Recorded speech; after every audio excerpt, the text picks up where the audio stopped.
Mr. Heller, you can't open a newspaper without seeing stories of homeowners facing skyrocketing insurance rates with less coverage, higher deductibles, not being able to find an insurer despite what some say.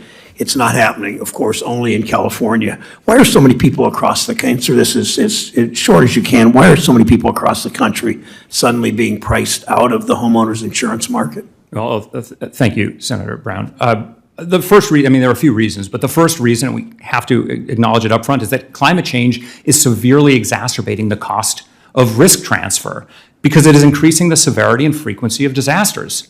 You mentioned an example, 15 $1 billion events this year alone.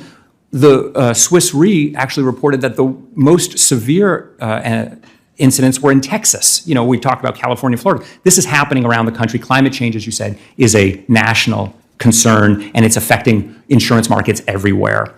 The unregulated global reinsurance market is number 2, is a driver here. These drastically increased premiums over the past 2 years actually put the Rate Online Index produced by Marsh McLennan's Guy Carpenter subsidiary at the highest in the history of the index, which has been calculated since 1990. So that risk transfer is also too expensive.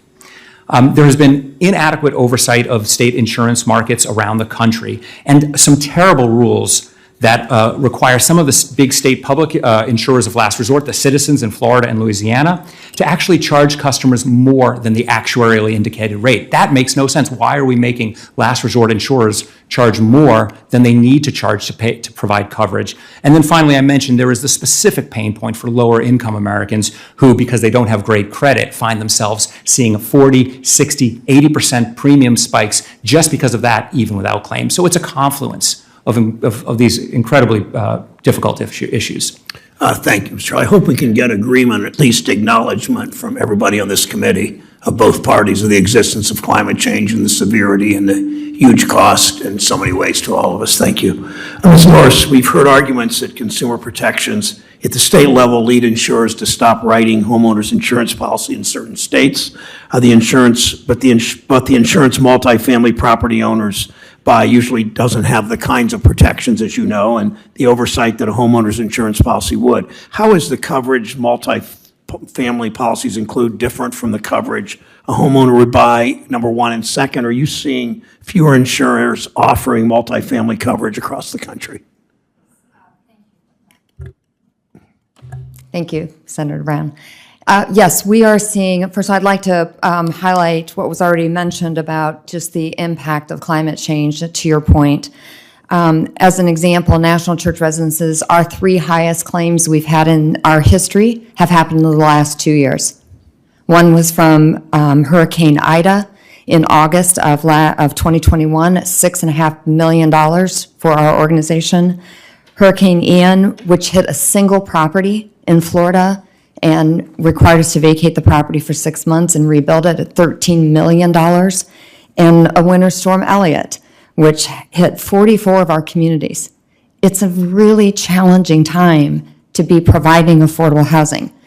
And so we see in the insurance market, our insurance is covered at a national level, so we work with carriers that go across state lines. But we are, in fact, seeing fewer and fewer options available for us. In fact, in our previous renewal, we had 4 carriers that worked with us on our property and casualty. 3 of those walked away and left us with a single carrier and basically a take or leave it on the premiums.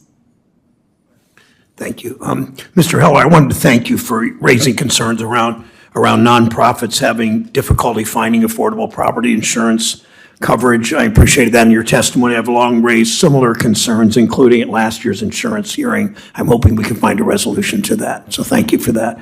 Mr. Heller, you noted that raising insurance rates, reducing coverage, don't reduce risk. It reduces risk for the insurer and who shifted onto the homeowner.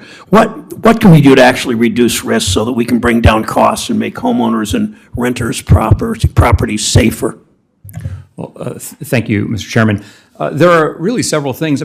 We are doing, in some ways, a lot of this work with the Building Resilient Infrastructure Communities, the BRIC program at FEMA. There is some new data that was just released about where we need to invest most aggressively to provide the most return on those infrastructure investments around 500 different census tracts in the country. So we need to take the front end of the solution as serious as we've historically taken the back end by having FEMA emergency funds after a disaster. So that's what we really need to be doing, is putting our money up front. And I'll tell you one thing we have that could be done very simply. Senator Feinstein and Representative LaMalfa have bills that would make grants to homeowners tax-free for home hardening. And that's something we could easily do. I know in California earthquake, the Earthquake Authority wants to be giving money out to people to strengthen their homes, but people are going to bear the tax burden of that, so that money isn't free, and it's not going to help them rebuild. So we need to make those investments on the front end. If we protect homes with $1, we don't have to rebuild with emergency funds with $5, $6, and $7 after the fact.